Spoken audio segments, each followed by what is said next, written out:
Welcome to Let Me Fix This. Enjoy the video. You start by verifying permissions because Google Meet only saves recordings for the organizer or a participant granted recording rights. Open your calendar event or meeting details and confirm the host account.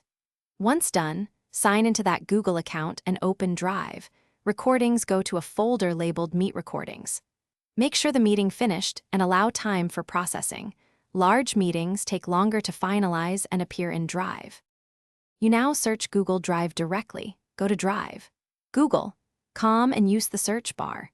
Type the meeting title or the phrase Meet Recording to find matches, and apply the file type filter for videos to reduce noise. If you don't see it in My Drive, check Shared with Me and Recent. Sometimes links are shared automatically. Make sure you're signed into the same account that organized or was granted recording rights because files won't show up across different accounts. You finish by managing the recording.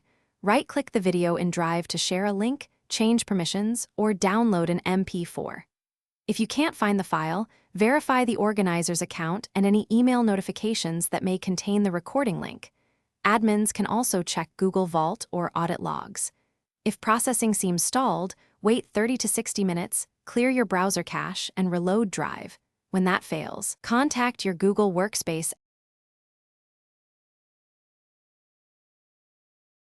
Thanks for watching. If you found this helpful, don't forget to like and subscribe.